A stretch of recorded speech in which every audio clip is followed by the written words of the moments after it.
Hello learners, welcome to my YouTube channel. कैसे हैं आप लोग? आज हम UGC NET question paper December 2025 के सभी शेष प्रश्नों को हल करके ये पेपर पूरा कर लेंगे। सभी प्रश्नों पर परिचर्चा के कारण ये कई वीडियो में पूरा हो पाया है। हम जानते हैं कि हर परीक्षा में क्वेश्चन रिपीट होते हैं, लगभग 20% क्वेश्चन तो रिपीट होते ही हैं। हाँ, पूरी तरह से डिट्टो प्रश्न रिपीट नहीं होते हैं, बल्कि जो प्रश्न तैयार करने का तरीका होता है वो या तो थोड़े बहुत परिवर्तनों के साथ अगली परीक्षा में पूछ लिया जाता है, या उनके विकल्पों में से कुछ नए प्रश्न बना करके उस परीक्षा में पूछे जाते हैं। इसलिए यदि हम सभी विकल्पों पर अच्छे से चर्चा करते हैं तो हम लोगों को अगली परीक्षा में ज्यादा प्रश्नों का फायदा होने की गुंजाइश रहती है, इसीलिए हम ऐसा करा रहे हैं। तो आइए हम इसके शेष प्रश्नों को भी हल करते हैं। प्रश्न संख्या 66 है, जिसमें कथन और कारण से संबंधित है। कथन है कि असक्ष और बाधिकता का समाजशास्त्र कलंक और छटांकन के अध्ययन से संबंधित है। तो हम जानते हैं कि समाजशास्त्र में जो अशक्तता है, जो डिसेबिलिटी है, विकलांगता है, उसे हम केवल एक शारीरिक कमी के रूप में ही नहीं देखते, बल्कि सामाजिक नजरिए से देखते हैं। समाजशास्त्र में हम विकलांगता को सामाजिक नजरिए से देखते हैं, और जिसे हम कलंक और छटांकन, स्टिग्मा और समाज द्वारा बनाई गई बाधाओं के माध्यम के रूप में उसको पढ़ा जाता है। तो अशक्तता शारीरिक कमी के रूप में न होकर के सामाजिक नजरिए से देखा जाता है, तो ये कथन सही है। अशक्तता आंदोलन अशक्तता के एक ऐसे सामाजिक मॉडल के सृजन पर आधारित रहा है जो चिकित्सा मॉडल के लिए एक प्रत्यक्ष चुनौती है। तो इसमें यह कहा जा रहा है कि सामाजिक मॉडल के सृजन पर आधारित रहा है। सामाजिक मॉडल क्या है? सामाजिक मॉडल का मानना यह है कि व्यक्ति अपनी शारीरिक स्थिति से नहीं, बल्कि समाज की बनावट या समाज की जो संरचना होती है और उसके भेदभाव से ही अशक्त होता है। तो ये जो पुराना हमारा चिकित्सा मॉडल है, इसमें एक सामाजिक मॉडल दिया है, एक चिकित्सा मॉडल। तो जो पुराना हमारा चिकित्सा मॉडल है, जो कि अशक्तता को या विकलांगता को सिर्फ एक बीमारी मानता था, शारीरिक कमी मानता था, उसको चुनौती देता। अर्थात ये पारंपरिक चिकित्सा मॉडल का एक विकल्प के रूप में सामाजिक मॉडल उभरा है। तो ये भी कारण भी सही है, लेकिन देखिए ये दोनों कथन तो सही हैं, और यहाँ भी यहाँ पर अशक्तता या विकलांगता के समाजशास्त्र के अध्ययन की बात हो रही है, और यहाँ अशक्तता आंदोलन की बात हो रही है। तो दोनों कथन और कारण दोनों सही है, लेकिन ये कारण जो है ये कथन की व्याख्या नहीं कर रहा, उसकी सही व्याख्या नहीं है। दोनों अलग अलग चीजें हैं, इसलिए हमारा जो ऑप्शन सही होगा, ए और आर दोनों सही है, आर ए की सही व्याख्या नहीं है। इसके बाद हम अगले प्रश्न की ओर आते हैं। ये मीडिया के क्षेत्र में कुछ पुस्तकें हैं, उनकी निम्नलिखित कृतियों को कालक्रम में व्यवस्थित करना है हमें। प्रश्न संख्या 67 इसमें है, कालक्रम के रूप में व्यवस्थित करना है इसको। पहले कौन सा किताब लिखी गई, बाद में कौन सी किताब लिखी गई, इस प्रकार से इसको व्यवस्थित करना है। तो इसमें are Jenkin, convergence culture, where old and new media collide. तो ये हेनरी जेनकिंस की बुक है। ये प्रसिद्ध पुस्तक है जो 2006 में प्रकाशित हुई थी। ये बताती है कि कैसे पुराना मीडिया और नया media, old and new media, किस प्रकार से एक साथ मिल रहे हैं। तो ये 2006 में आई थी। दूसरा, S Cohen, the social manufacture of news, deviance, social problem and the mass media. तो ये जो किताब है, ये भी मीडिया और समाजशास्त्र के क्षेत्र में एक महत्वपूर्ण कृति है। ये मूल रूप से 1973 में ये जोक यंग के साथ संपादित की गई थी किताब। ये कोहन ने जोक यंग के साथ संपादित की थी इसको, और 73 में चर्चा में आई थी। इसके कई संस्करण आए हैं, और इसका मुख्य संदर्भ जो है 1970 का दशक है। 1970 के दशक में मीडिया और समाजशास्त्र के संबंधों की बात इसमें की गई है। और उसके बाद तीसरी किताब R.L. Kibble and J Mayar, the phone hacking scandal, journalism of trial. तो ये किताब जो है 2012 में ये पुस्तक प्रकाशित हुई थी। 2000 में ये पुस्तक प्रकाशित हुई थी। इसमें ब्रिटेन में एक फोन हैकिंग कांड हुआ था और पत्रकारिता की नैतिकता पर ये बेस्ड किताब है। इसका बहुत मतलब है नहीं, तो इतना जानिए कि ये जो है 2012 में प्रकाशित हुई। और B A McCabe and G M Martin, school violence, the media and criminal justice responses. तो ये जो किताब है 2005 में प्रकाशित हुई है, 2005 में प्रकाशित हुई थी। और ये स्कूल में होने वाली हिंसा, स्कूल वायलेंस और मीडिया के प्रभाव पर केंद्रित है। क्रिमिनल जस्टिस रिस्पॉन्सेज है, तो इसको मिलान हम कर लेते हैं। तो इसमें सबसे पहले 1973 में बी पहले हो जाएगा, बी, फिर 2005 डी वाला ऑप्शन होगा, बी डी, ए एंड सी। तो इसमें ऑप्शन तीसरा सही होगा। अगला प्रश्न संख्या 68, पार्सोनियन ढांचे। पार्सोनियन ढांचे मतलब टालकट पार्सन्स के ढांचे में, जो सोशल स्ट्रक्चर की थियरी उनकी है, सामाजिक व्यवस्था की, पार्सोनियन ढांचे में भूमिका परिभाषा का निम्नलिखित संयोजनों में से कौन सा से प्रवृत्ति चर नहीं है। पैटर्न की बात होती है, पैटर्न वेरिएबल का नाम सुना होगा। पार्सन्स के पैटर्न वेरिएबल का जो सिद्धांत है, 5 पैटर्न वेरिएबल उन्होंने बताए थे। इसमें पूछा जा रहा है कि कौन सा सही है। तो जो पार्सन्स ने इसको अपनी जो भूमिका और भूमिका परिभाषा है, उसको सामाजिक व्यवस्था को सुचारू रूप से चलाने का आधार स्तंभ माना है। मतलब भूमिका किसके लिए जरूरी है? सामाजिक व्यवस्था के लिए जरूरी है। ठीक है, तो उसका स्तंभ उन्होंने माना है और उन्होंने इसे क्रिया के सिद्धांत के आधार पर समझाया है, एक्शन थियरी के आधार पर समझाया है।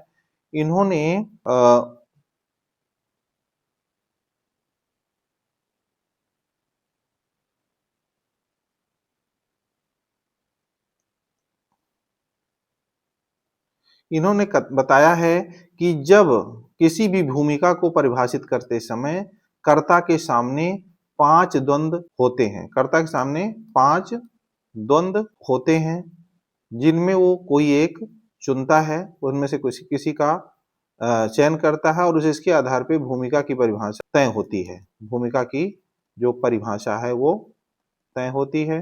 तो उसमें पहला है स्व अभिमुखन बनाम समूह अभिमुखन। स्व उन्मुखन या अभिमुखन, स्व अभिमुखता बनाम समूह अभिमुखता।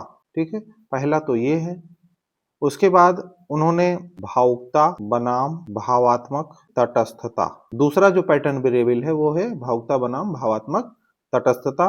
उसके बाद तीसरा बताते हैं सार्व बनाम विशिष्टता और विशिष्टता बनाम विसरितता, और है अर्जित बनाम प्रदत्त।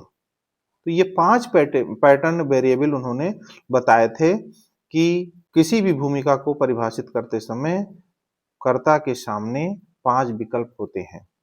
तो इसमें आप चयन कर लीजिए। इसमें पहला ऑप्शन दिया है कि स्व उन्मुखन बनाम प्रभावी तटस्थता, ये नहीं है। सार्वभौम बनाम उपलब्धि, ये भी कोई ऑप्शन इसमें नहीं है। विशिष्टता बनाम विसरणता, ये देखिए चौथा ऑप्शन मैंने लिखा है, तो ये वाला सही है। और उपलब्धि बनाम आरोपण, वही मतलब आरोपण मतलब वही प्रदत्त। तो उपलब्धि या तो व्यक्ति अर्जित स्थिति में होता है या प्रदत्त परिस्थिति में होता है, तो ये चौथा भी सही है। प्रभाविता बनाम परंपरागत तटस्थता, इसका कोई ऑप्शन नहीं, ये भी गलत है। तो इसमें ऑप्शन सही होगा सी और डी, ऑप्शन नंबर 3। इसके बाद आगे अगला प्रश्न है क्वेश्चन नंबर 69, किसने ये तर्क दिया कि महिलाओं का आधुनिकीकरण औद्योगिकीकरण के दौरान निजी संपत्ति के उद्भव के साथ साथ आरंभ हुआ? Frederick Engels, Karl Marx, Jurgen Habermas and Herbert Marcuse. इसमें ये तर्क जो है इसके द्वारा दिया गया है, फ्रेडरिक एंजल के द्वारा दिया गया है। इनकी जो प्रमुख कृति है the origin of the family, private property and the state, ये किताब इन्होंने 1884 के आसपास लिखी थी। और इसमें ये तर्क दिया है कि आदिम समाज में महिलाएं और पुरुष दोनों समान थे, लेकिन जैसे ही निजी संपत्ति का विचार आया, पुरुषों ने अपने इन सभी संसाधनों पर नियंत्रण स्थापित कर लिया। कहने का मतलब यह है कि जब औद्योगिकीकरण हुआ, पारंपरिक समाजों में ये स्थिति नहीं थी, उसमें पुरुष और महिलाएं एकदम समान थी। निजी संपत्ति कब आती है? जब सरप्लस वैल्यू अर्थात औद्योगिकरण के दौरान निजी संपत्ति का उद्भव हुआ।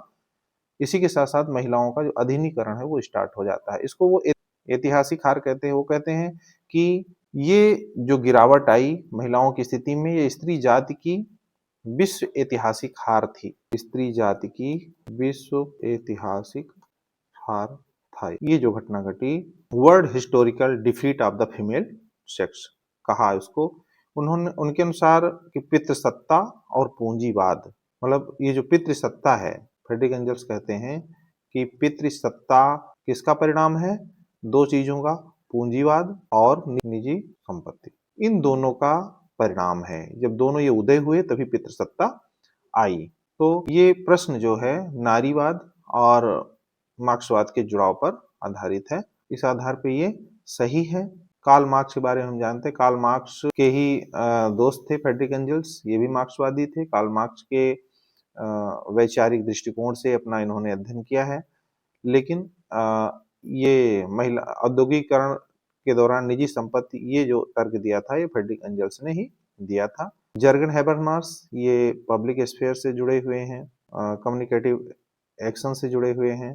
हर्बर्ट मार्क्यूज ये भी रेडिकल सोशियोलॉजी से जुड़े हुए हैं, फ्रैंकफर्ट स्कूल से जुड़े हुए हैं। क्वेश्चन नंबर 70, यह किसका कथन है कि शक्ति सामाजिक अन्योन्य क्रिया के सभी स्तरों पर, शक्ति के बारे में इसमें चर्चा की गई, सामाजिक अन्योन्य क्रिया, सामाजिक अंतःक्रिया के सभी स्तरों पर, मतलब सोशल इंटरेक्शन में भी, सभी सामाजिक संस्थाओं में भी और सभी लोगों के माध्यम से प्रचालन करती है।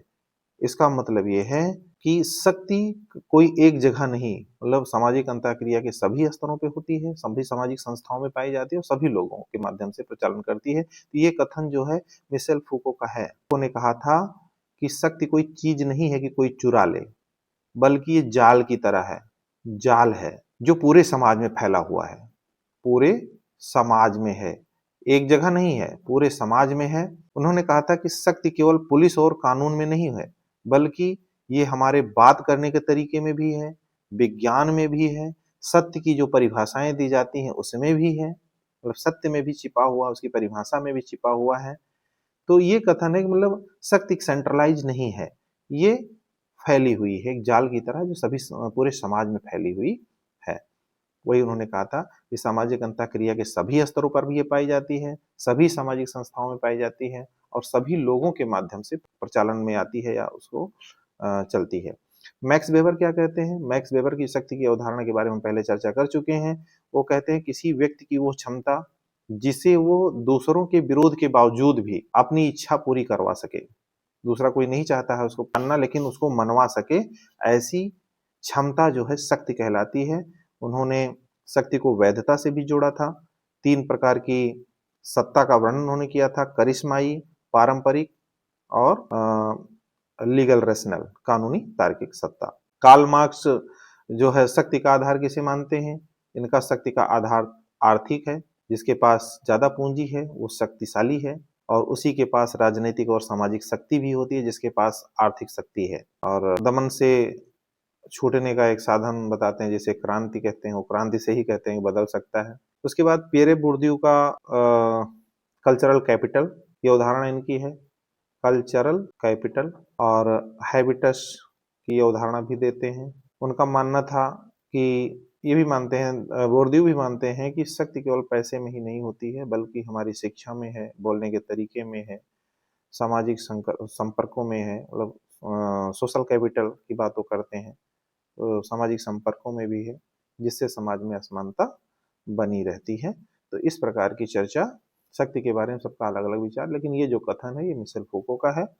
मिशेल फूको शक्ति के कई रूप मानते हैं। क्वेश्चन नंबर 71, पशु तत्काल, पशु के बारे में, पशु तत्काल अपने जीवन के क्रियाकलाप से एक रूप हो जाता है। मनुष्य अपने जीवन क्रियाकलाप को ही अपनी इच्छा और अपनी चेतना की वस्तु बना देता है, अपनी इच्छा और अपनी चेतना की वस्तु बना देता है। यह कथन किसका है? तो ये कथन Emile Durkheim, Max Weber, Karl Marx, Erving Goffman, ये कथन कार्ल मार्क्स का प्रतीत होता है। कार्ल मार्क्स का ये कथन है। कैसे, इसके बारे में थोड़ा बहुत चर्चा कर लेते हैं। तो ये उद्धरण कार्ल मार्क्स ने अपनी 1844 में एक बुक लिखी थी, economic and philosophic manuscripts of 1844 की आर्थिक एवं दार्शनिक पांडु, इसमें उन्होंने चर्चा की थी। इसी से ये कथन लिया गया है कि पशु तत्काल अपने जीवन के क्रियाकलाप से एक रूप हो जाता है, मनुष्य अपने जीवन क्रियाकलाप को ही अपनी इच्छा और अपनी चेतना की वस्तु बना लेता है। मार्क्स यहाँ प्रजाति सत्ता की अवधारणा समझा रहे हैं। प्रजाति सत्ता की अवधारणा समझा रहे हैं। क्या है प्रजाति सत्ता की अवधारणा? प्रजाति सत्ता, स्पेसीज बीइंग। उनका तर्क है कि पशु केवल अपनी इंस्टिंक्ट से काम करता है। पशु जो होता है उस क्या प्रभावी होती है? इंस्टिंक्ट क्या है?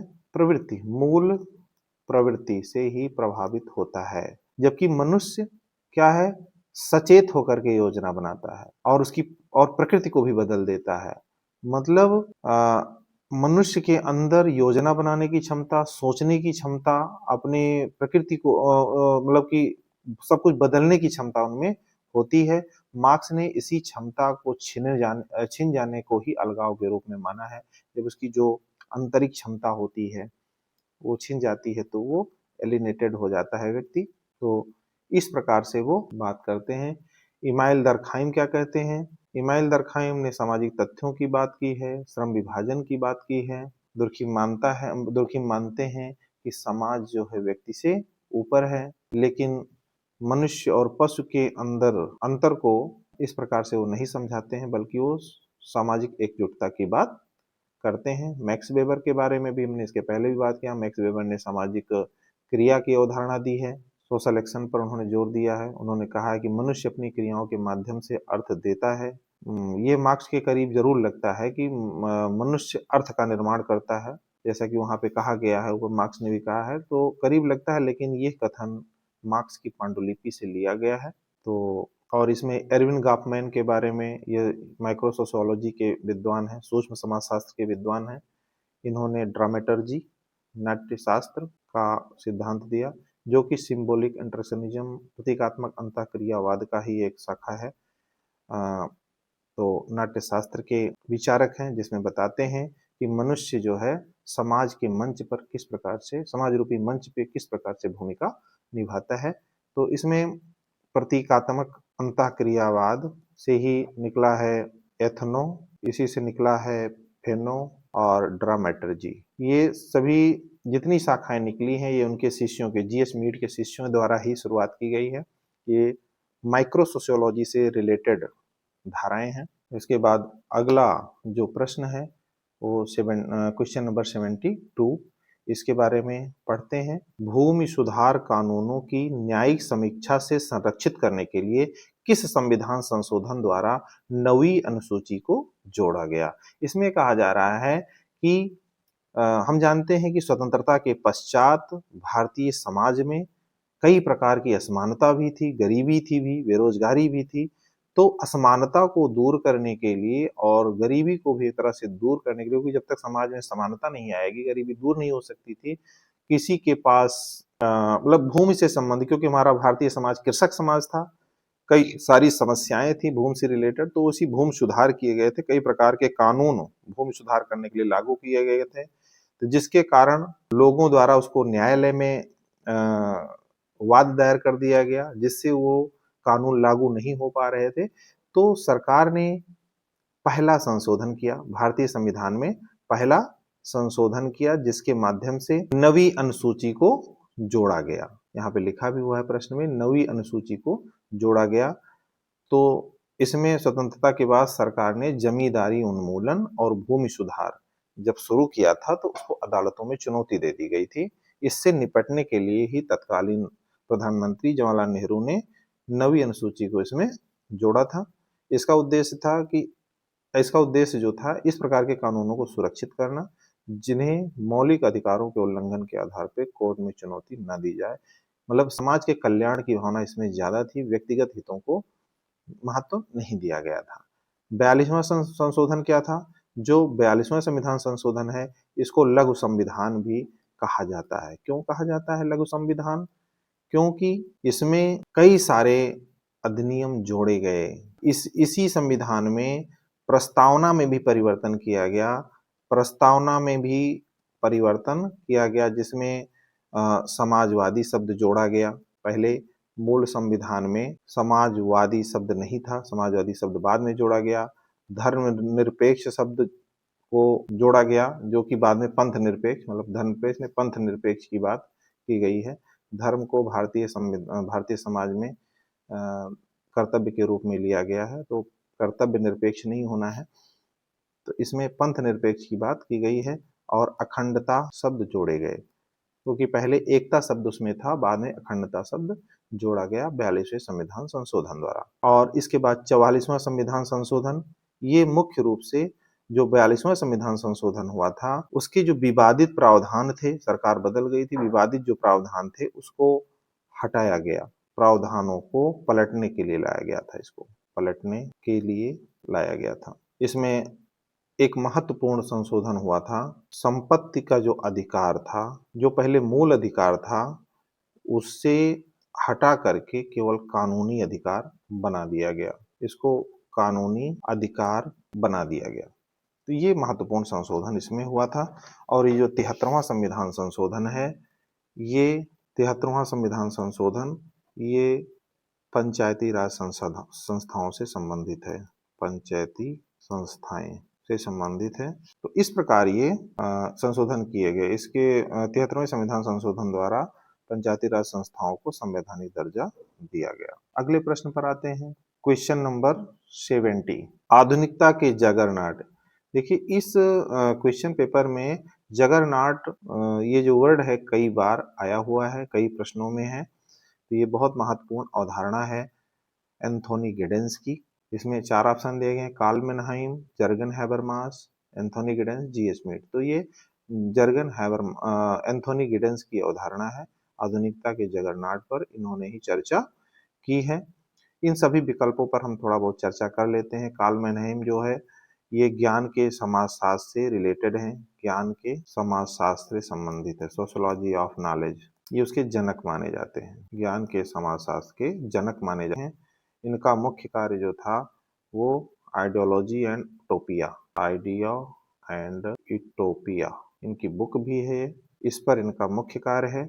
इन्होंने समझाया था कि जो हमारे विचार हैं हमारी सामाजिक स्थिति से कैसे प्रभावित होते हैं, मतलब हमारी सामाजिक स्थिति से हमारे विचार प्रभावित होते हैं। तो एक तरह से ये कार्ल मेनहाइम जैसे मार्क्स जो है अपनी स्थिति के आधार पर, मतलब भौतिक स्थिति पर विशेष बल देते हैं, तो ये भी कहते हैं कि सामाजिक स्थिति से हमारे विचार प्रभावित किस प्रकार से होते हैं, इस पर उन्होंने चर्चा की। जर्गन हैबरमास, इन्होंने पहली बात तो आधुनिकता को इन्होंने अपूर्ण परियोजना कहा, मतलब इनकम्प्लीट प्रोजेक्ट कहा, अपूर्ण परियोजना इसको कहा था इन्होंने आधुनिकता को। ये भी आधुनिकता पूरी नहीं हुई है, क्योंकि ये मानते हैं कि आधुनिकता के जो तर्कसंगत मूल्य हैं, जैसे कि लोकतंत्र, कन्वर्सेशन, संवाद, कम्युनिकेशन, ये अभी पूरी तरह प्राप्त नहीं हो पाया है।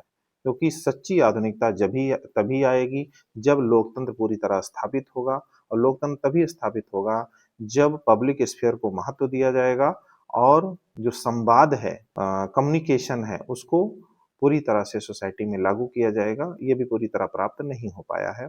इन्होंने पब्लिक स्फीयर और कम्युनिकेटिव एक्शन पर विशेष कार्य किया है। उसके बाद एंथोनी गिडेंस ने आधुनिकता के जगरनॉट शब्द का प्रयोग किया है। इन्होंने अपनी पुस्तक कौंसी ऑफ मॉडर्निटी में आधुनिकता की तुलना जगरनॉट के रूप में की है। जगरनॉट का मतलब है एक विशाल शक्तिशाली इंजन या रथ जो कि बेकाबू है, जिसको कि रोका नहीं जा सकता, इससे उसकी तुलना की है। उनके अनुसार जो आधुनिकता है एक ऐसी ताकत है जो गतिशील, बहुत तेज है। ये विकास तो करती है लेकिन इसको पूरी तरह से नियंत्रित करना असंभव है। ये कभी भी अपना रास्ता बदल सकती है, हमको कुचल सकती है या हमको नुकसान पहुंचा सकती है, रिस्क सोसाइटी का निर्माण कर सकती है, जैसे परमाणु युद्ध है, पर्यावरणीय आपदा है, ये सब रिस्क हैं सोसाइटी में जो आधुनिकता का ही परिणाम है। ये बेकाबू इंजन है जिसे रोका नहीं जा सकता, हम कुछ नहीं कर सकते। और इसके साथ और भी समझ लें कि जो गिडेंस है उन्होंने आधुनिकता के 3 मुख्य आयाम बताए थे, जिसमें उन्होंने कहा था टाइम स्पेस डिस्टेंसिएशन, समय स्थान पृथक्करण, और डिसएम्बेडिंग की अवधारणा भी इन्हीं की है, विसंयोजन, और रिफ्लेक्सिविटी की अवधारणा भी इनकी है। तो इस कॉन्सेप्ट को भी याद रखें। कौन कौन से? टाइम डिस्टेंसिएशन, टाइम स्पेस डिस्टेंसिएशन, और रिफ्लेक्सिविटी, सॉरी इधर लिख देते हैं, रिफ की अवधारणा इनकी है, जिसमें उन्होंने कहा था कि आधुनिक समाज में सभी लोग अपने कार्यों को, अपने विचारों को का परीक्षण करते रहते हैं, उसमें सुधार करते रहते हैं। रिफ्लेक्सिविटी आधुनिकता की ताकत है। इसके साथ चौथा ऑप्शन जीएच मीड है।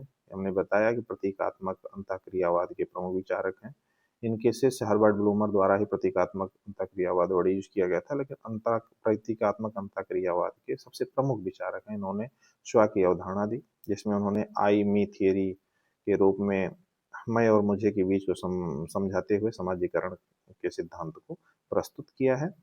तो ये सूक्ष्म स्तर की सामाजिक क्रिया पे सूक्ष्म स्तर के समाजशास्त्र से रिलेटेड है। अगला प्रश्न है क्वेश्चन नंबर 71। कुछ परिप्रेक्ष्य दिए गए हैं। निम्नलिखित परिप्रेक्ष्यों की समाजशास्त्रीय साहित्य में उनके उद्गम की दृष्टि से काल क्रमानुसार व्यवस्थित कीजिए। ये चारों जो परिप्रेक्ष्य दिए गए हैं, इसमें बताना है कि पहले कौन आया, बाद में कौन आया, किस क्रम में आया, इसकी चर्चा हमें करनी है। तो ये जो इसमें चारों में उत्तर आधुनिकतावाद, उत्तर संरचनावाद, अंतःक्रियावाद, मार्क्सवाद, सबसे पहले मार्क्सवाद आता है। ये लगभग 1840 के दशक के आसपास मार्क्सवाद मतलब विकसित होता है कार्ल मार्क्स और फ्रेडरिक एंजल्स के माध्यम से। ये सबसे पुराना परिप्रेक्ष्य है जो समाज को वर्ग संघर्ष के माध्यम से देखता है, उसके चश्मे से देखता है। इसका मुख्य तर्क ये है कि समाज का जो है आधार आर्थिक है, आर्थिक आधारों पर ही समाज के और पक्षों का अर्थात और सभी संस्थाओं का सुपर स्ट्रक्चर का निर्धारण होता है। तो इस प्रकार की बात, तो मार्क्सवाद सबसे पहले आया। उसके बाद आता है अंतःक्रियावाद। अंतःक्रियावाद 1920-30 के आसपास, दशक के आसपास आता है, और ये शुरू होता है मुख्य रूप से शिकागो स्कूल से। शिकागो स्कूल से शुरुआत होती है इसकी। जॉर्ज हर्बर्ट मीड, जैसा कि हमने यहाँ बताया, मीड के विचारों से शुरू होता है। ये सूक्ष्म समाजशास्त्रीय दृष्टिकोण है जिसमें माना जाता है कि लोग आपस में बातचीत और प्रतीकों के माध्यम से समाज का निर्माण कैसे करते हैं। अंतःक्रिया से और प्रतीकों के माध्यम से समाज का निर्माण कैसे किया जाता है। इसके बाद उत्तर संरचनावाद आता है जो 1960-70 के दशक में फूको एवं दारिदा के विचारों से आता है। ये जो परिप्रेक्ष्य उत्तर संरचनावाद, ये संरचनावाद की धारणा को चुनौती देता है कि समाज निश्चित है, समाज स्थिर है, इसके निश्चित अर्थ हैं, इसकी निश्चित संरचना है, इसको चुनौती वो देता है। ये भाषा, शक्ति और ज्ञान के अंतर संबंधों पर जोर देता है और मानता है कि सत्य निरपेक्ष नहीं होता है बल्कि सापेक्ष होता है, उत्तर संरचनावाद। उसके बाद सबसे लास्ट में, इस चारों ऑप्शंस में सबसे लास्ट में पोस्ट मॉडर्निज्म आता है जो 1980 के दशक के आसपास आता है, और इसमें लियोटार्ड हैं, जेमसन हैं, इनके विचारों से शुरू होता है। लियोटार्ड और जेमसन, फ्रेडरिक जेमसन से शुरू होता है। ये सबसे आधुनिक परिप्रेक्ष्य है। ये महान वृत्तांतों को नकार देता है।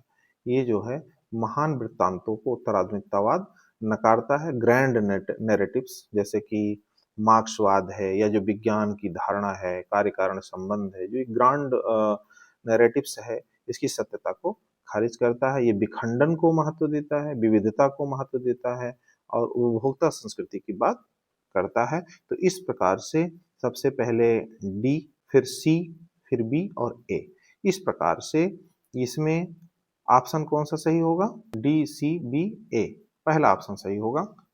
इसके बाद अगला प्रश्न आते हैं, क्वेश्चन नंबर 72। किसका कथन है कि मैंने कभी अपनी स्कूलिंग को अपनी शिक्षा के मार्ग में नहीं आने दिया? मैंने अपनी स्कूलिंग को अपनी शिक्षा के मार्ग में नहीं आने दिया, मतलब स्कूल के माध्यम से शिक्षा कभी नहीं प्राप्त की। ये किसने कहा? इसमें ऑप्शन है Jacques Derrida, Michel Foucault, Ivan Illich, Mark Twain. तो इसमें जो ऑप्शन है वो सही उत्तर होगा मार्क ट्वेन। कैसे? ये अमेरिकी लेखक हैं मार्क ट्वेन, इनका एक व्यंग्यात्मक कथन है ये। उनका कहना था, उनका तात्पर्य था कि जो स्कूलिंग है, कहने का मतलब है औपचारिक शिक्षा। स्कूलिंग जो होती है वो औपचारिक शिक्षा है ना, और जो घर में होती है वो अनौपचारिक शिक्षा है। तो ये जो औपचारिक शिक्षा है, स्कूली शिक्षा है, और औपचारिक स्कूली शिक्षा और बनाम शिक्षा, मतलब शिक्षा का मतलब है ज्ञान प्राप्त करना।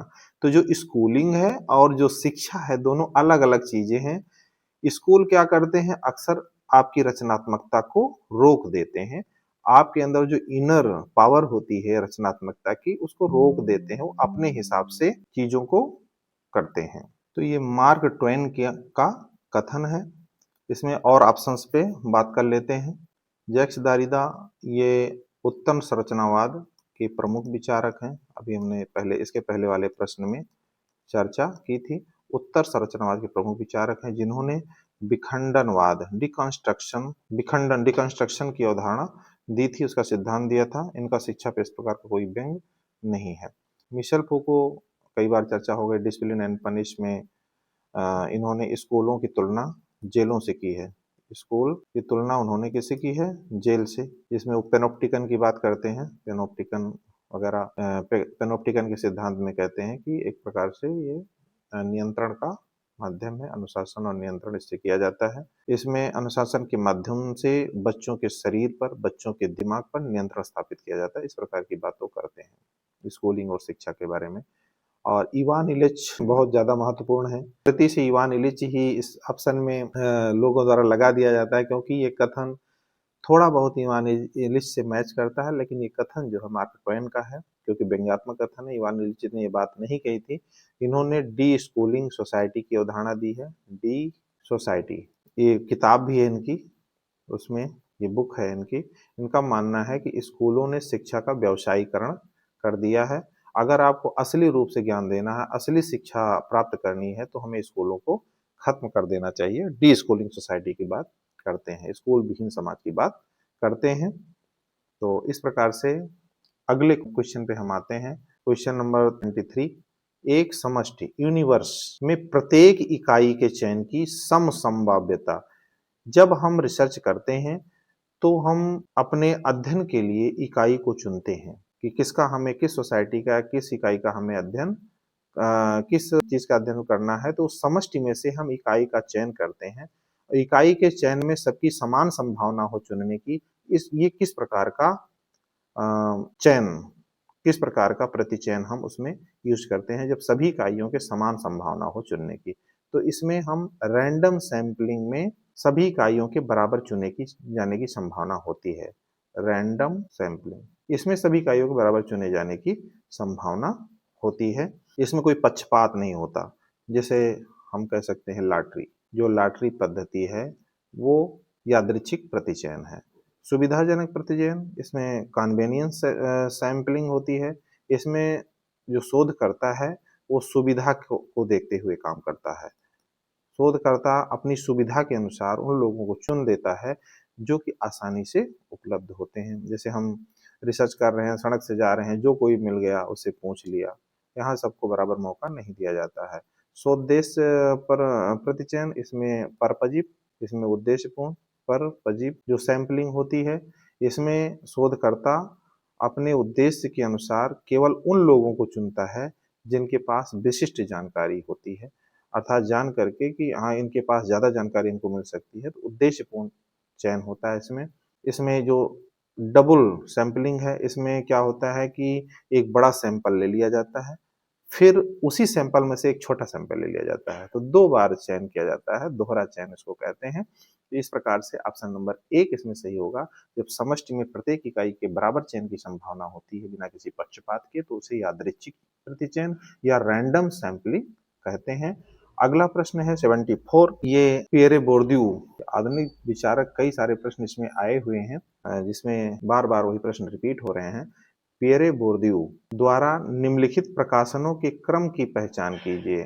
अब इसमें जो पियरे बोर्दियू ने किताबें लिखी हैं वो किस क्रम में लिखी हैं, इसका प्रकाशन वर्ष बताना है। और इस पेपर में हमने देखा है कि ये प्रकाशनों के क्रम की बात, कालक्रम की बात बहुत बार पूछी गई है। प्रश्नों की प्रकृति में परिवर्तन हुआ है, हमको अब आगे इस तरीके से पढ़ना है। तो इसमें अगर हम देखें तो सबसे पहले कौन सी किताब आती है? सबसे पहले इनकी आती है outline of the theory of practice, जिसमें उन्होंने हैबिटस की अवधारणा को समझाया था। हैबिटस की अवधारणा को इसी किताब में समझाया है, जो कि मूल रूप से 1972 में प्रकाशित हुई थी, बाद में अंग्रेजी में 1977 में प्रकाशित हुई। तो पहले 72 में, फिर 77 में इन्होंने हैबिटस की अवधारणा को इसमें पूरी तरह से समझाया है। उसके बाद जो दूसरी किताब इनकी आती है, इसके बाद कालक्रम में लॉजिक ऑफ प्रैक्टिस, ये आती है 1980 में। ये 72 में आती है, ये 1980 में आती है। और इसमें कुछ नहीं, बस जो पहली किताब है इनकी, उसी जो उसमें विचार दिए गए हैं उसको और गहरा किया गया और गहराई से इसमें समझाया गया द लॉजिक ऑफ प्रैक्टिस में। फिर उसके बाद an invitation to reflexive sociology, इसके बाद आती है 1900 में। और ये किसी और के साथ मिल करके, बैंकेट नाम है, किसी के साथ मिल करके 1992 में लिखी गई थी, रिफ्लेक्सिव सोशियोलॉजी। इसमें जो है सोशियोलॉजी में सुधार की बात है, रिफ्लेक्सिव अपने सुधार करने की बात है। एन इनविटेशन लाइक आमंत्रण, समाज शास्त्र को रिफ्लेक्सिव बनाने के लिए आमंत्रण, इस प्रकार का किताब है। और ये जो किताब है मैस्कुलिन डोमिनेशन, ये 1998 में आई, ये 92 में 98 में आई। इसमें जो है उन्होंने लिंग और पुरुष प्रधानता के सामाजिक आधारों का विश्लेषण किया। मैस्कुलिन माने पुरुषत्व, मैस्कुलिन डोमिनेशन की जो पुरुष है वो डोमिनेट कैसे हुआ, तो इसमें लिंग और पुरुष प्रधानता के सामाजिक आधारों की बात इन्होंने की है। कौन कौन से सामाजिक आधार हैं जिसके आधार पर पुरुष प्रधान है या मैस्कुलिन डोमिनेशन हो जाता है। तो इस प्रकार से ये चारों किताबें बोर्दियू की जो क्रम से हैं, पहला होगा सी, फिर होगा ए, और फिर बी, और फिर डी। ऑप्शन नंबर 1 सही है इसमें। पियरे बोर्दियू की कई सारी अवधारणाएं हैं, बहुत प्रसिद्ध अवधारणाएं हैं जो कई बार परीक्षाओं में पूछी जाती हैं। 3 सबसे प्रसिद्ध अवधारणा है इनकी, जिसमें एक है हैबिटस, पढ़ लीजिए। हैबिटस कई बार प्रश्न पूछा जाता है। हैबिटस क्या है? व्यक्ति के भीतर कई सारी आदतें बसी हुई हैं, कौशल बसा हुआ है, स्वभाव उनका कुछ अलग होता है, जो उसे उसके सामाजिक परिवेश से मिलते हैं। अर्थात सामाजिक परिवेश से ही हमारे हैबिटस का निर्माण होता है। ये हमको बताता है कि बिना सोचे समझे हमको समाज में किस प्रकार से व्यवहार करना है। हैबिटस एक दिन में नहीं बनता है, ये समाज से अंतःक्रिया के सामाजिक परिवेश से बनता है। और इन्होंने पूंजी का प्रकार बताया है, पूंजी का प्रकार, जिसमें 4 प्रकार की इन्होंने पूंजी बताई है। पहला प्रकार जो बताया उन्होंने सांस्कृतिक पूंजी और सामाजिक पूंजी। एक बार ये भी क्वेश्चन आया हुआ कि इस प्रकार की पूंजी की चर्चा पियरे बोर्दियू ने नहीं की है, तो सामाजिक पूंजी दूसरा ऑप्शन हो गया, दूसरे प्रकार की। और तीसरा प्रतीकात्मक पूंजी, और चौथा इन्होंने आर्थिक पूंजी, आर्थिक पूंजी, आर्थिक पूंजी। 4 प्रकार की पूंजी वो बताते हैं। और तीसरी जो प्रमुख अवधारणा है वो उनकी है फील्ड की अवधारणा है, क्षेत्र की अवधारणा इनकी है। तो इस प्रकार से वो चर्चा करते हैं। अगला प्रश्न है क्वेश्चन नंबर 75। ये कुछ परिप्रेक्ष्य दिए गए हैं और उनके प्रमुख विचारक, इनके साथ इनका मिलान करना है। तो प्रकारवादी परिप्रेक्ष्य हम जानते हैं। प्रकारवादी परिप्रेक्ष्य आर के मर्टन है, जिन्होंने प्रकारवाद में सुधार भी किया था 1950 के दशक के बाद। जो भी में कमियां थी उसको सुधार करके प्रकारवाद को नए क्लेवर में स्थापित करने का प्रयास किया था, जब प्रकारवाद अपने मतलब पतन की ओर जा रहा था। और संघर्ष परिप्रेक्ष्य से जुड़ेंगे लेविस कोजर, क्योंकि the function of conflict, function of social conflict इनकी किताब है। अंतःक्रियावादी परिप्रेक्ष्य हमने भी इसके पहले बताया था, जीएच मिट से स्टार्ट होता है, जिनकी आगे चल के 3 धाराएं और भी उसमें निकलती हैं उनके शिष्यों द्वारा, जिसमें से एरविन गॉफमैन ने ड्रामेटर्जी नाट्य शास्त्रीय उपागम के आधार पर समाज को समझाने का प्रयास किया था। संरचनावादी परिप्रेक्ष्य से जुड़ जाएंगे आपके लेवी स्ट्रास। तो इस प्रकार से ए का सेकंड, बी का थर्ड, सी का फर्स्ट एंड डी का फोर्थ। पहला ऑप्शन सही होगा मिलान से रिलेटेड। और इसके बाद अगला प्रश्न है, ये पर्यावरणीय आंदोलन से संबंधित प्रश्न है, क्वेश्चन नंबर 76। पर्यावरणीय आंदोलन को हमें क्या करना है, काल क्रमानुसार लगाना है। बिश्नोई आंदोलन, चिपको आंदोलन, द साइलेंट वैली आंदोलन एंड नर्मदा बचाओ आंदोलन। तो इसमें पहले जो आया वो आया बिश्नोई आंदोलन। बिश्नोई आंदोलन सबसे पहले आता है, जिसमें ये 1730 के आसपास राजस्थान में खेजड़ी गांव था। खेजड़ी गांव में अमृता देवी बिश्नोई के नेतृत्व में करीब 300-400 लोगों ने खेजड़ी के पेड़ों को बचाने के लिए अपना आंदोलन किया था। इसका उद्देश्य था पेड़ों की कटाई को रोकना है और वन्य जीवों की रक्षा करना है। उसके बाद दूसरा जो चिपको आंदोलन आता है 1973 में। इसके बारे में बहुत कई बार प्रश्न पूछा गया है। ये आधुनिक भारत का सबसे प्रसिद्ध वन संरक्षण आंदोलन है, जो उत्तराखंड के चमोली जिले से शुरू हुआ था। इसमें सुंदरलाल बहुगुणा, चंडी प्रसाद भट्ट और गौरा देवी, 3 नाम आते हैं, इसको ध्यान रखिएगा। सुंदरलाल बहुगुणा, चंडी प्रसाद भट्ट और गौरा देवी। और इसमें क्या है कि ग्रामीण महिलाएं पेड़ों से चिपक जाती थी ताकि उनको काटने से रोका जा सके, इसलिए इसका नाम चिपको आंदोलन रखा गया।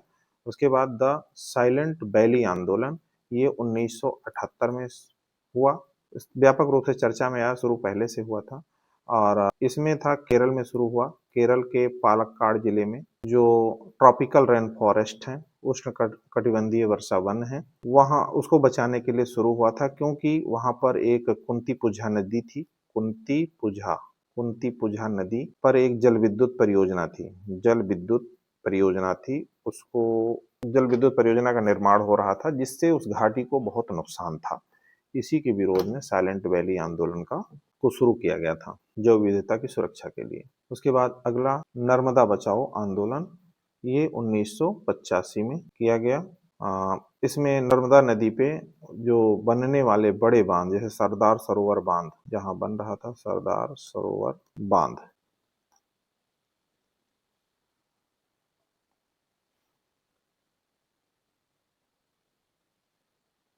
इसके मेधा पाटेकर और बाबा आमटे 2 नाम इससे रिलेटेड हैं, मेधा पाटेकर और बाबा आमटे। इसका उद्देश्य था कि जो बांध जो बना है उसके कारण बहुत सारे लोग विस्थापित हुए हैं, जिसमें आदिवासी हैं, ग्रामीण भी हैं। इनके पुनर्वास की मांग की गई और बांध से होने वाला जो पर्यावरणीय नुकसान है उसको रोकने से संबंधित बातें इसमें की गई। तो इसमें ABCD इसमें क्रम से ही दिया गया है। इसमें ऑप्शन नंबर 2 सही होगा। और अब आते हैं अगले प्रश्न की ओर। प्रश्न संख्या 77 है। इसमें भी देखिए काल क्रमानुसार निम्नलिखित प्रकाशनों के क्रम की पहचान कीजिए। किस काल क्रम में ये किताबें लिखी गई, इसके बारे में इसमें चर्चा है। तो इसमें सबसे पहले जो किताब लिखी गई वो the elementary forms of the division of labour in society, the elementary forms of religious life, economy and society, the Protestant ethic and spirit of capitalism. तो इसमें सबसे पहले जो किताब लिखी गई ये the division of labour in society, समाज में श्रम विभाजन। तो ये किताब 1893 में सबसे पहले लिखी गई और किसके द्वारा, दुर्खीम के द्वारा, दुर्खीम। उसके बाद ये the elementary forms of the religious life, ये 1912 में लिखी गई, ये भी दुर्खीम की किताब है। इकोनॉमी एंड सोसाइटी ये 1921-22 में लिखी गई और किसके द्वारा, मैक्स वेबर के द्वारा लिखी गई, max weber. And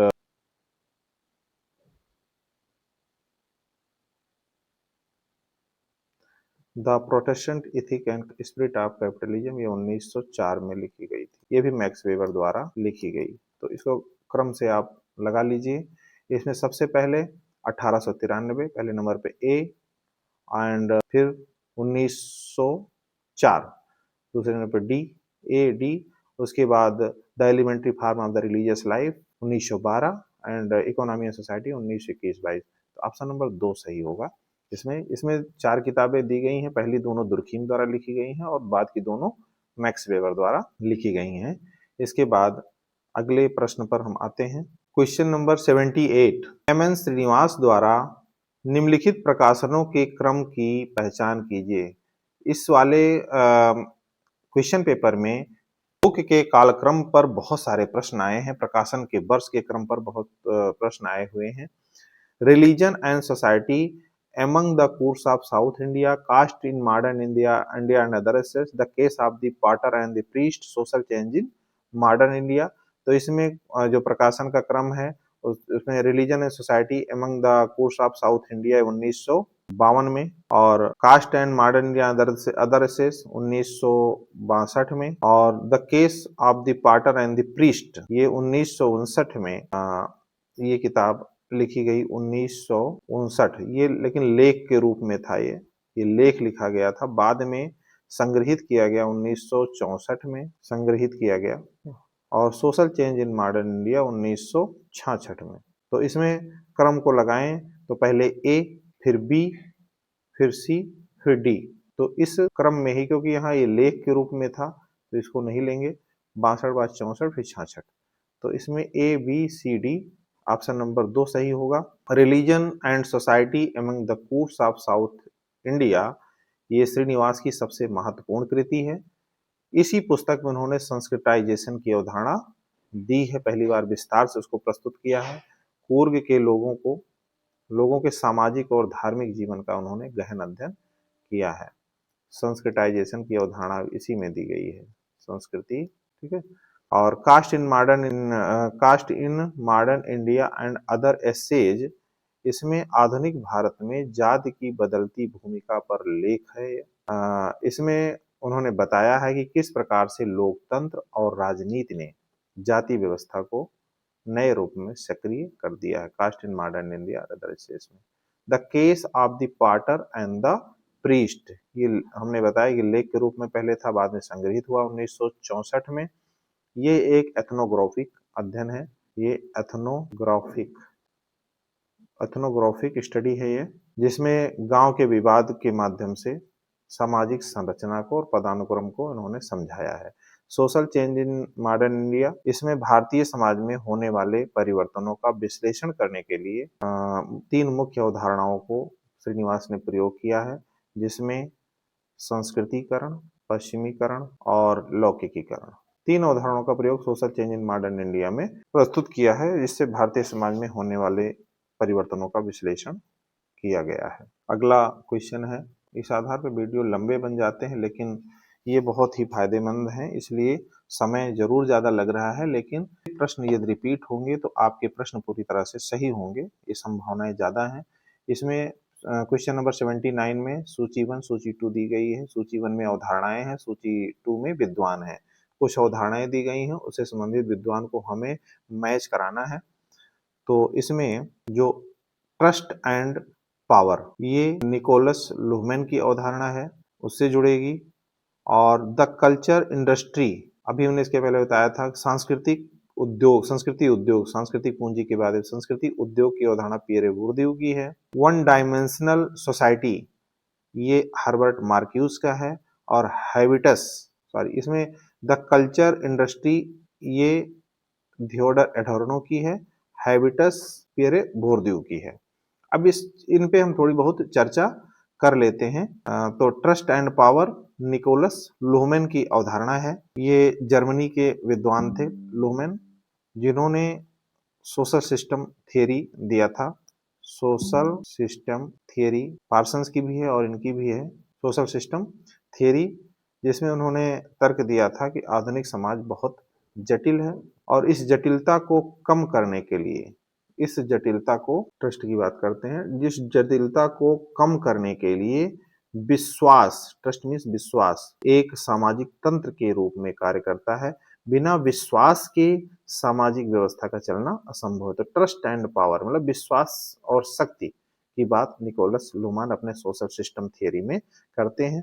the culture industry मतलब संस्कृति उद्योग, ये थियोडर एडर्नो, ये फ्रैंकफर्ट स्कूल से संबंधित हैं, फ्रैंक स्कूल। उन्होंने कल्चर इंडस्ट्री शब्द का प्रयोग यह बताने के लिए किया था कि किस प्रकार से जो आधुनिक पूंजीवादी समाज है उसमें संस्कृति को भी कारखाने की वस्तुओं की तरह बनाया भी जाता है और बेचा भी जाता है। मतलब संस्कृति एक उद्योग बन गई है। संस्कृति को बेचने और बनाने और बेचने की वस्तु बना दिया गया है। इसका उद्देश्य ये है कि लोगों को मानसिक रूप से निष्क्रिय बना दीजिए और मनोरंजन के नाम पे लोगों को नियंत्रित करिए। तो कल्चरल इंडस्ट्री के बारे में थियोडर एडोर्नो बात करते हैं। वन डायमेंशनल सोसाइटी, ये बहुत ही महत्वपूर्ण अवधारणा है हर्बर्ट मार्क्यूस की। ये वन डायमेंशनल मैन जो है इनका इनका कॉन्सेप्ट है, ये बुक है। तो हर्बर्ट मार्क्यूस जो है ये भी फ्रैंकफर्ट स्कूल से संबंधित है। इन्होंने अपनी पुस्तक one dimensional man, Herbert Marcus की किताब क्या है, वन डायमेंशनल मैन, में ये बताया कि आधुनिक औद्योगिक समाज ने लोगों की जो आलोचनात्मक शक्ति है, आलोचनात्मक सोच है, वो उसे खत्म कर दिया गया है। लोग केवल क्या है, अब केवल उपभोक्ता बन गए हैं। लोग केवल उपभोक्ता बन के रह गए हैं, जिससे समाज क्या है, एक आयामी बन गया है। वन डायमेंशनल सोसाइटी का निर्माण हुआ है जहां विरोध की कोई गुंजाइश नहीं है। लोग केवल उपभोक्ता हैं। उनकी जो आलोचनात्मक सोच है, जो समीक्षात्मक सोच थी, वो खत्म हो गई है। और हैबिटस जो है पियरे बोर्दियू की अवधारणा है, जिसके बारे में हम चर्चा कर चुके हैं। तो इसमें ऑप्शन सही होगा ए का थर्ड, बी का फोर्थ एंड सी का फर्स्ट एंड डी का सेकंड। ऑप्शन नंबर 1 सही होगा इसमें। अगला प्रश्न, हाँ, प्रश्न संख्या 80। एमाइल दुर्खाइम का पहला प्रोफेसर का पद डार्ट विषय के प्रोफेसर का था। मतलब दुर्खीम पहले किसके प्रोफेसर थे, बाद में सोशियोलॉजी में आते हैं तो पूछ रहा है कि पहले किसके प्रोफेसर थे। तो दुर्खीम शिक्षा शास्त्र से आए थे, पहले शिक्षा शास्त्र के प्रोफेसर थे वो। बोर्डियस विश्वविद्यालय में सामाजिक विज्ञान और शिक्षा शास्त्र, कौन से यूनिवर्सिटी में, बोर्डियस विश्वविद्यालय में लेक्चरर के रूप में इनको नियुक्त किया गया था। और बाद में पद का नाम बदल करके शिक्षा शास्त्र और समाज शास्त्र कर दिया गया था। मतलब शिक्षा शास्त्र और समाज शास्त्र के प्रोफेसर बने 1913 में। अगला प्रश्न, क्वेश्चन नंबर 81। यह कथन निम्नलिखित में से किसका है? शहर लोगों, वस्तुओं और घटनाओं का एक क्रस है। तो ये मैकेंजी का कथन है। कैसे? मैकेंजी का कथन है ये। Option number 2 McKenzie. मैकेंजी जो है शिकागो स्कूल के एक विद्वान थे। इन्होंने शहर को एक पारिस्थितिकीय इकाई माना था। इनका प्रसिद्ध कथन यही था कि शहर लोगों, वस्तुओं और घटनाओं का एक संदलन है, क्रस है। शहरी जीवन में क्या है, उस भीड़ भाड़ और सघनता को यह दर्शाता है कि जहां बहुत सारी गतिविधियां एक साथ बहुत कम जगह पर घटित होती हैं। जगह कम होती हैं, कई सारी गतिविधियां शहर में घटित होती हैं। और ये जो मैनुअल कैस्टल हैं, ये नेटवर्क सोसाइटी से जुड़े हुए हैं, नेटवर्क सोसाइटी से जुड़े हैं। और फ्लो ऑफ इंफॉर्मेशन एज, और इन्होंने शहरों को फ्लो ऑफ इंफॉर्मेशन माना था। मैनुअल कैस्टल ने शहरों को फ्लो ऑफ इंफॉर्मेशन, सूचनाओं के प्रवाह और सामूहिक उपभोग के केंद्र के रूप में देखा था मैनुअल कैस्टल ने। और जॉर्ज सिमेल ने अपने निबंध the metropolis and mental life 1903 में लिखा था। इसके लिए प्रसिद्ध है, शहर के अध्ययन से रिलेटेड है। इन्होंने कहा था कि बड़े शहरों की भीड़ भाड़ और निरंतर उत्तेजना का मनुष्य के मनोविज्ञान पर क्या प्रभाव पड़ता है, इसका अध्ययन उन्होंने किया था। और इन्होंने ब्लेज एप्टीट्यूड की अवधारणा दी थी। ब्लेज, जिसका अर्थ है कि शहरी व्यक्ति भीड़ और घटनाओं के प्रति उदासीन हो जाता है ताकि वो खुद को मानसिक तनाव से बचा सके, इसीलिए इस कंडीशन में आता है। और ये ससाकिया ससेन ने ग्लोबल सिटी की अवधारणा दी है। इनका तर्क है कि जो बड़े बड़े शहर हैं वर्ल्ड में, जैसे न्यूयॉर्क है, लंदन है, टोक्यो है, ये केवल बड़े शहर नहीं हैं, बल्कि ये वैश्विक अर्थव्यवस्था के नियंत्रण केंद्र हैं।